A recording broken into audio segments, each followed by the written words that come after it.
Cheers for that then. Hi everyone, my name is Lynette Davis, and I am the host of oh gosh, and I am the host, and I am the host of Your Mental Wellness Matters, and I'm so hungry that I forgot my lines. It's been that kind of day. Already. So I'm super excited because I have a special guest co-host with me today, as Dr. Angela Clack could not make it. And then I'll talk a little bit more about that when we're done, about why she couldn't make it and what's going on. But let's talk about the good stuff, because the good stuff is we have our special guest host, Nadine Herring. Did I pronounce your last name right? You did. Thank you very much. Awesome. So Nadine, tell us a little bit about yourself and what you're up to. So my name is Nadine Herring, and I am, in relationship to this particular chat, I am a family addiction advocate.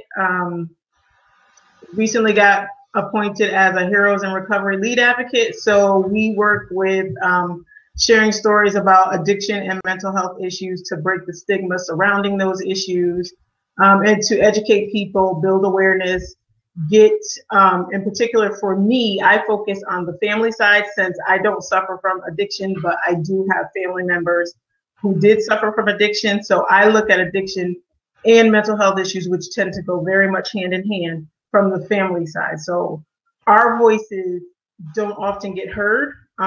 So to present the stories from the family side, to get their perspective and to understand what they go through when dealing with addiction or mental health issues, I think is important, because if you just hear one side of the issue and you don't hear the other, you don't get a balanced view.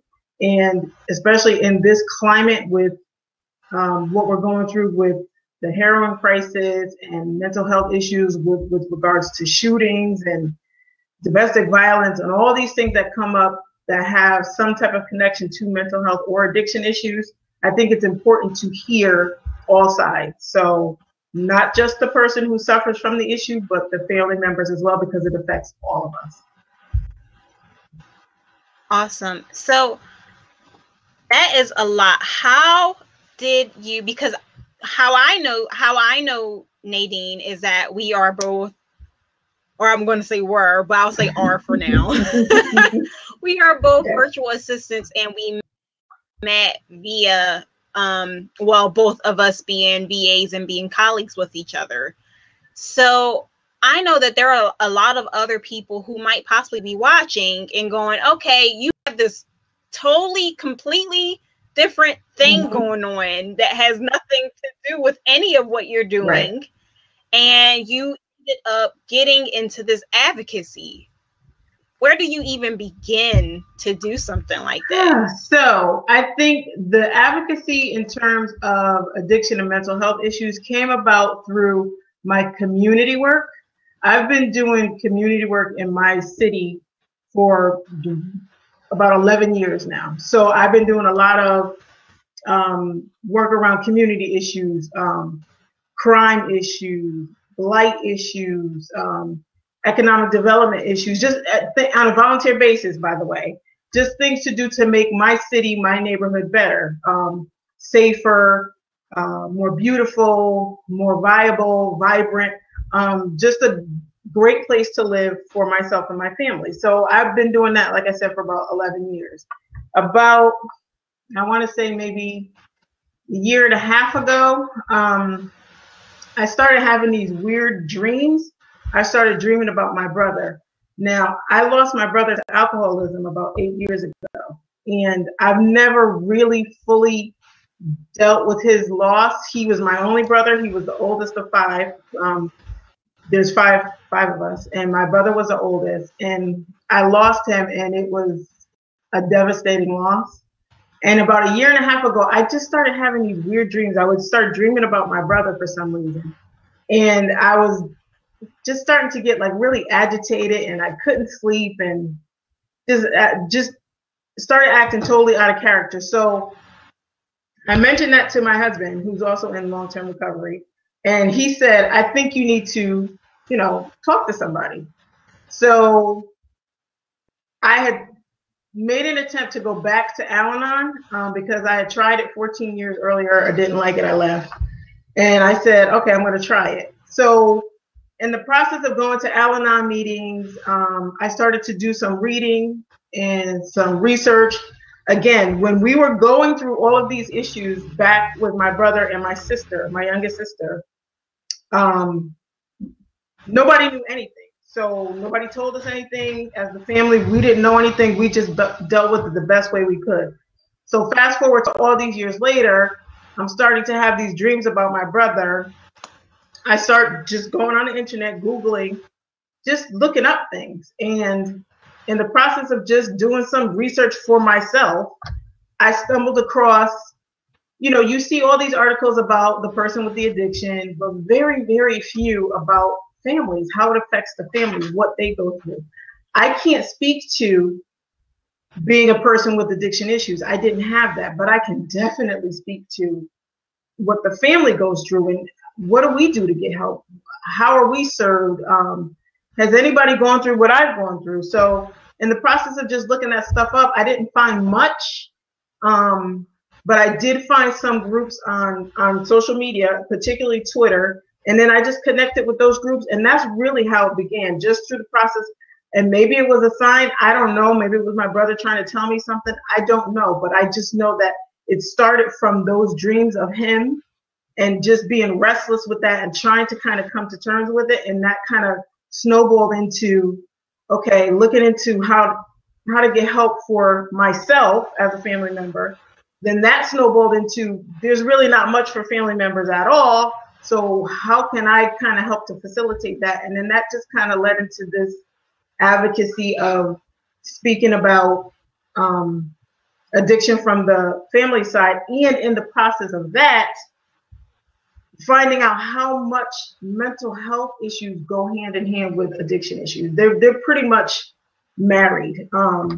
Co-occurring happens a lot in addiction and mental health. You kind of self-medicate, or your mental health issues lead you to use, or you use to deal with your mental health issues. It's like a crisscross. So just in the process of trying to find out information for myself led me into trying to find help for other people.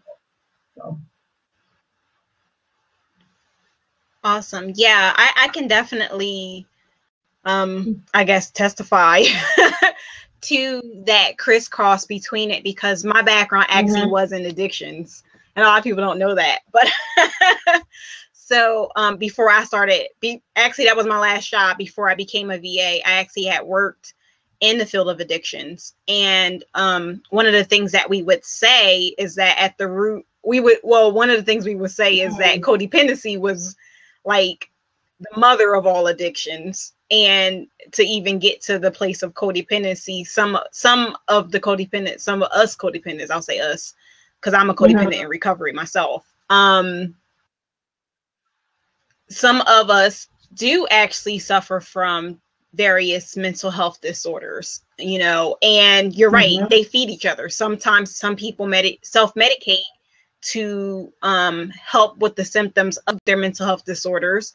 And then sometimes people develop mental health disorders from self-medication. So there is definitely that intermingling, or that intercrossing of the two.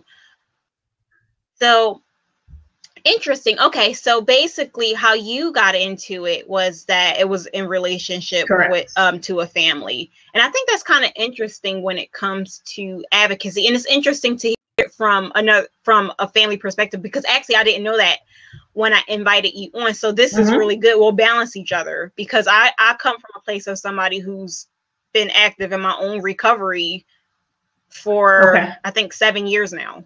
So and I'm not really ashamed to say that, but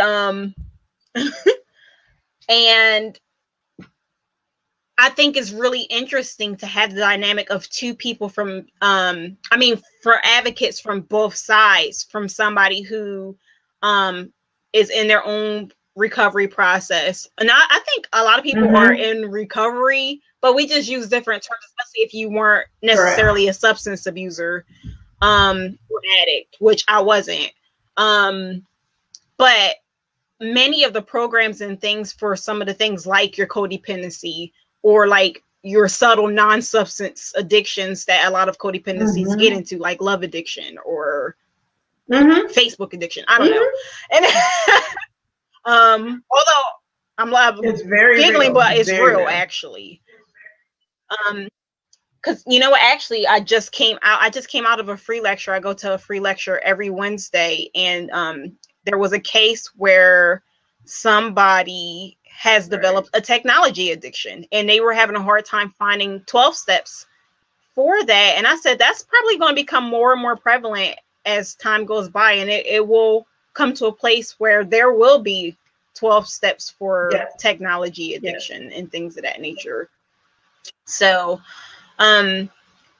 so going back, so you had this dream and you just kind of felt this calling due to family, and you wind up doing that. Now, I wonder, now in my case, like I said, because of some being myself in active recovery, it's obvious why I became a mental health advocate. And in that instance, we both happen to have been advocates, be close relations, but we're also business owners. And I think other business owners who are possibly watching this might find it curious. You froze. Is to know how the owner can get involved with advocacy. Can you repeat that? Because you froze. I couldn't hear the last part. Oh, okay. Sure. So, yeah, because if I froze for you, I probably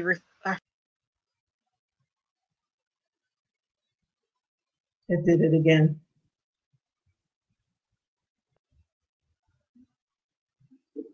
If you're frozen.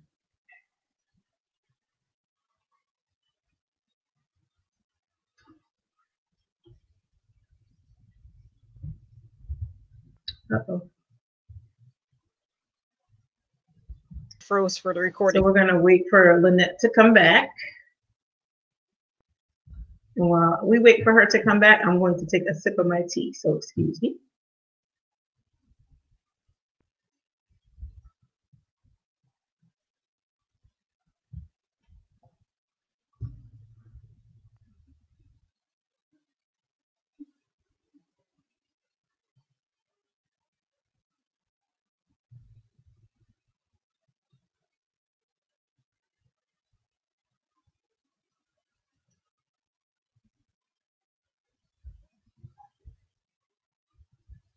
So we are having some technical difficulties, so please stand by.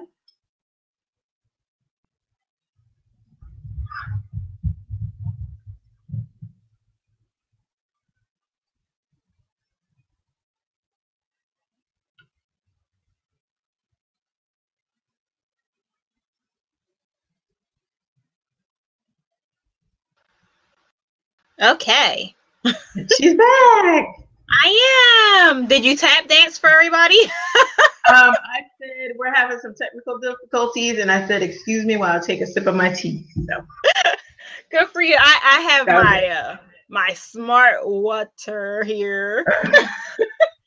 This time I was trying to pronounce this time it changes rather than use my soft drinks. This time changes nothing else, so I need my tea. You're not the only one. So I know I was cut off. Basically, what I was saying is, because I'm not going to go through the whole spiel, because I don't know how much was recorded and what wasn't. So basically, what I was saying was just asking your opinion, because there might be other business owners who are watching, and you know, they have their business thing going on. However, as many of us entrepreneurs or entrepreneurial minded people are, we cannot just sit still within our business. And many of us want to kind of give back. So what are some of your suggestions, or, you know, for somebody who is a business owner and they're thinking, I want to get involved? You know, how do I start? I don't have a background. I don't have a family member who had addiction. I'm not actively in my recovery or, from depression or anything like that. What does mental health advocacy kind of look like for somebody like that? What I would say to that is, even if you personally do not suffer from addiction or have a family member who is suffering from addiction, everybody knows somebody who has been touched by addiction. Just like they say everybody knows somebody who has been touched by cancer, everybody knows somebody who's been touched by addiction, whether it's your friend, a coworker, a business associate, a relative down the line, a friend, somebody or somebody who knows somebody who has been touched by addiction or mental health issues. And the thing about addiction and mental health issues is you could be around that person with those issues or around that family member or coworker, and you'll never know because they won't tell you because of the stigma attached to it. And in particular, in communities of color, you may never know unless you see them or you personally know them, because it's the stigma that's already attached to addiction and mental health issues is huge anyway. But then when you add on top of that cultural issues of communities of color, it's something that's just not talked about. In particular, I would say mental health is even more stigmatized than addiction issues, because it's Black people don't go to therapy. Black people don't take pills for their mind. They pray it away. All kinds of things like that are very prevalent in the Black community that keep us from getting the help we so desperately need. And I think that's starting to play out now, because if you notice in the news lately, the last few mass shootings that have been done by Black people. And that was pretty much unheard of not too long ago. Not till like the DC sniper case did you ever hear about a Black person going around doing mass shootings like that. Now that's happening a lot more. And I think it's bringing to the forefront mental issues in communities of color and the need to get help. And hopefully, I mean, it's unfortunate in a way that these type of issues have to bring, the spotlight on that. But if that's what it takes to get people who are suffering to come forward, then maybe that's what needs to happen. But it's definitely, even if you don't personally experience it, somebody who has. And I would also add that even if you don't, let's say you're one of those rare people who doesn't know anybody who has any issues with addiction or mental health. What if one day you were to come upon somebody who needed help? By educating yourself or just getting even the most basic, simplest information about mental health or addiction issues, if you should happen to come across a friend or a coworker or a family member who needed help, now you can help them. Whereas they may not know what to do or where to turn, you can be that kind of lifeline for them and get them the help they need, and also let them know that it's okay. It's okay to, if you're experiencing these issues, they can talk to you, you can help them, you can direct them to somebody who can get them the help they need. So I would say, don't let the fact that it hasn't personally touched you stop that from getting you educated or getting you at least a basic understanding of what's going on, because it's everywhere and it can touch anybody at any time. So if you feel it strong enough and you're just curious, I would say just do a basic education, Google search, go into a chat room, go on Twitter, and get a basic education of it, because you never know when you'll need it. Yeah, definitely. I agree with you, because for the most part, most of us probably are connected to somebody who might have mental health issues or disorders. But as you said, I said mental health issues and disorders or addictions. I know what you mean. But as you said, because of the stigma, and this is the part where I cue in by the way, my regular co-host Dr. Angela Clack and I did a discussion on stigma, and you can find that in the Blab channel or my YouTube channel. Excellent. My YouTube channel is a moon. Well done.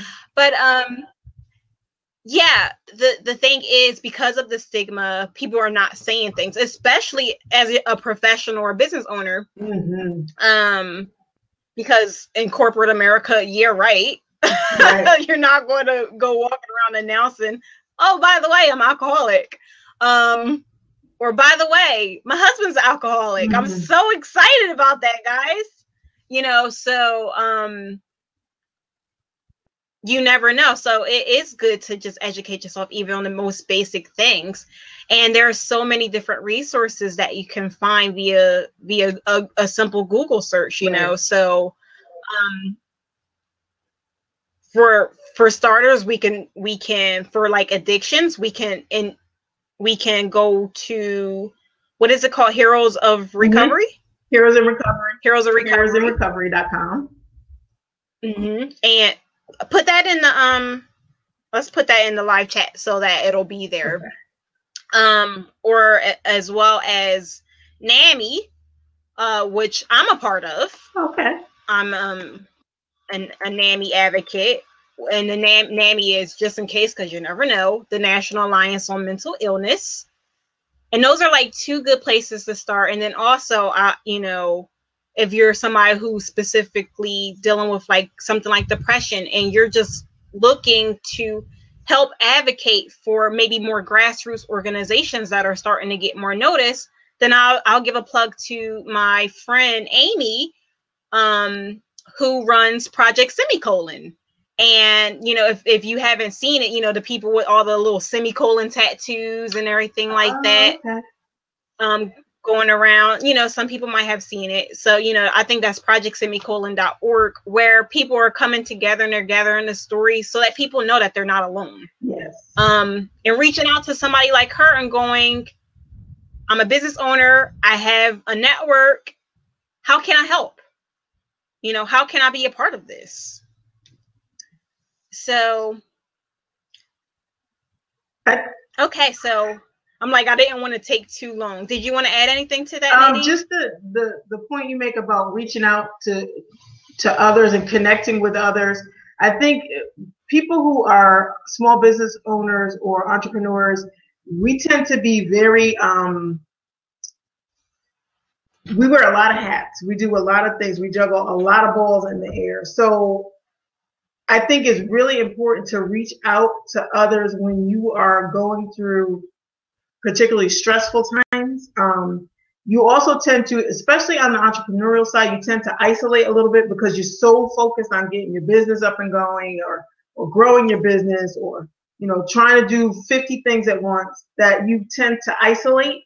When you tend to isolate, you know, things can come into play that maybe you weren't really aware of before. So I think it's really important to make connections, to have either a small group, a networking group, or a small group of friends, some type of support group that you can bounce any issues, vent, just anything that you might be going through, you can share with those people, that trusted circle, so that if things start to come up and if things start to kind of spiral out of control, you can kind of say to somebody else, or if you're in this group, they can kind of notice, are you okay? Is everything all right? Do you need help? Or, you know, what's going on? Just something like that, kind of like a check-in to make sure everything's okay. Because what you're going to find, to turn this back to the mental health question and the addiction question, is people who suffer from those issues tend to isolate. Nobody, you know, you feel like nobody understands what you're going through. Nobody else, you know, is struggling like you are. If you just reach out, and that's easy to say sometimes, but very hard to do. If you reach out, there's so many people who are going through the same thing you are, and maybe looking for that lifeline too. And you could be that for them. They could be that for you. The beautiful thing about online and social media is you can do that. You don't have to leave your house. So if you're having issues, let's say with anxiety, or you're having issues with paranoia, you can, from the comfort and safety of your home, you can reach out to somebody online and say, hey, I need help. And they'll help you. So that's the beauty of the world we live in today, technology wise, where you don't have to necessarily go out of your house or go to a face to face meeting or go to a mental health professional if you're not ready for that yet. At some point, you may need to, but even just to take the initial step of saying, hey, I need help, and somebody reaching back to you to say, hey, I'm here to help you, I think could literally be a lifesaver for a lot of people. Yeah, definitely, definitely. And in the previous episodes, we did put it, out there for those who were, in particular looking for a mental health professional. I did have Dr. Angela Clack on here that you could reach out to. And we've put her Facebook group on there a couple times, speaking about when you were talking about addressing people of color, although her Facebook group is specifically for women of color. And I'm going to say women of color, not specifically just Black women, but women of color, period. All women of color are welcome there. And it's not like excluding anybody or anything like that. It was specifically targeted towards women of color who Dr. Angela Clack had a passion to reach out to, because they won't go. No, they will not do it. Women in general tend to put themselves, put everybody else in front of themselves anyway. And in particular, when you're the one, maybe you're the breadwinner, maybe you're the, a single parent, or you never take the time for yourself. So to have a group like that, I think is great, because if you could take 10 minutes to just sit down, let me just sit down for 1 minute, sit still, and put this out there. Having a group like that to be able to go to and get the help you need, I think is wonderful, because who knows when you're gonna ever get that chance again? Do you know what I mean? You're never gonna go. I shouldn't say never, but you may not go to a professional. You may not, take the time you need for yourself until it gets completely out of control. And then it's like, you're having a breakdown, when if you just take 10 minutes, hop into a group, shoot a question out there, do a little research, just something for yourself or for somebody that is struggling, it can really be a benefit to both of you, because you're getting the help you need, or you're helping someone else. And that's always a good feeling to have, just to get you through the day, especially in this climate that we're in right now, which is cool. I shouldn't use that word, which is out of control. So just taking the time you need for yourself or to help somebody else in as little as 10 minutes, I think is a wonderful thing. Definitely. And I've blogged about it before, I'm an introvert, complete introvert. Right. People are like, you're always on the thing. I'm like, I am speaking to a camera. But yeah, it is. And it's easy. It really is, especially in our field, as virtual assistants. We work from home. And even though we intend to go, I'm gonna go work at the coffee shop. I've so many times said I'm gonna go work at a coffee shop that I don't, because it's just so much easier to just stay put, that I personally had to reach out to people locally to me, thanks to networking events, to go, I don't really feel like joining a co-working space, because I know I'm not going to use it and waste my money. But since we're both working at home, how about every once in a while we meet up at a coffee shop and we'll co-work together. So I know that, okay, I got to get up because I said that I will meet this person to come work. Sometimes we have to kind of do it and not wait for the feeling to arise in us to do it. So, okay, awesome. So like I said, I wasn't going to keep you long. I just wanted to kind of throw some things out there. And, I had I'm trying to see if I could find it, but, just really quick, I wanted to, this is like just a regular definition, but what an advocate is: a person who publicly supports or recommends a particular cause or policy. I wanted to just define that really quick, because sometimes I think people think, well, advocate, I got to go out there and go protest on the streets with signs and everything like that. And I'm like, it's important for you to know the difference between being an advocate Correct. and being two very different activist. things. Two very different things. Very different things. You know, advocacy can be Yes. something as simple as doing this blab right here. Advocacy could be something as simple as going on the Heroes in Recovery site and sharing Mm-hmm. one of the posts that one of the Mm-hmm. advocates wrote about with your network. That way you're spreading the knowledge. Advocacy can be just as simple as that. And the level of advocacy that you contribute to is up to you. Nobody's judging you. Correct. You That's move right. at your pace, and every little bit helps. You know, I think that's what most importantly I want to say. Every little bit helps. Absolutely. And you know, when you know better, you do better. You know, so awesome. So Nadine, thank you so much for joining me. I had to drag her all out onto the camera, guys. I was like, thank you. But this is, first of all, anything for you.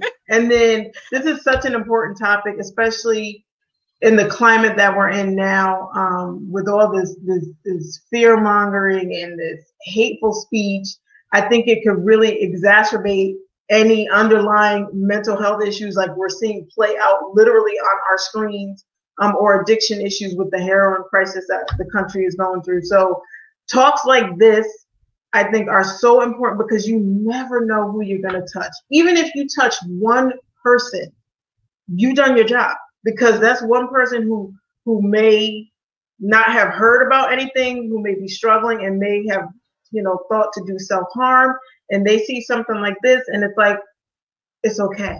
I'm going to be okay. There is help for me out there. So I applaud you for doing things like this in your whole series, and I would encourage people to go back and watch that series and check out the doctor on Facebook, her group, because it's so important, and it's so important that we deal with these issues before they turn into a crisis, because there is help out there, and it's okay to ask for help, and it's okay to be going through these types of struggles or issues, because lots of people are. You're not alone. Yes, exactly. You're not alone. And then I'm going to throw another resource that way. I'm not sure if it like the comments stay here. I think they do, but I'm going to throw another resource for specifically for business owners, because I've gathered a quick resource. I've created a quick resource guide for mental health resources specifically for business owners. And I did that actually just to kind of have it there. I was doing it as a part of my research because I'm writing a complete book specifically for That's great. Business owners talking about mental health. So, but this resource is free. The book will not be free. But this resource is free, and it's just as invaluable. So again, Nadine, thank you so much. Now, I did promise you all an announcement. As we were both saying, this was a series. What happened was, as I said before, this show is called Your Mental Wellness Matters. And I was co-hosting it with Dr. Angela Clack, who wasn't able to make it because she has a very busy private practice. And between her very busy private practice and my busy private practice of being a virtual assistant, as well as all the other things that I'm trying to do with my advocacy, we decided to just kind of make this a series rather than an ongoing show. And we didn't actually think Blab was the best platform for what we were trying to create. Maybe not now, maybe in the future, but not now, because Blab is still pretty new.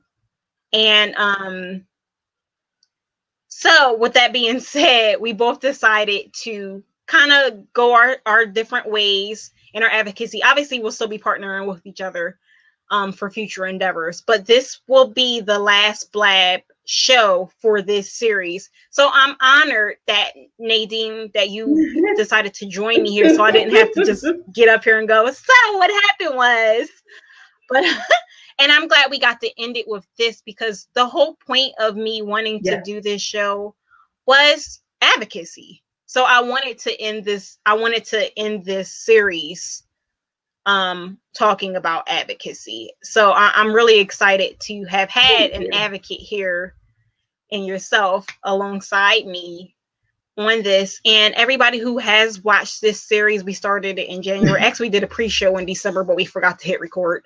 But the recordings will be here, I suppose, but they'll also be on my YouTube channel. You can easily find my YouTube channel because it's one word, A Summer Moon. Boom.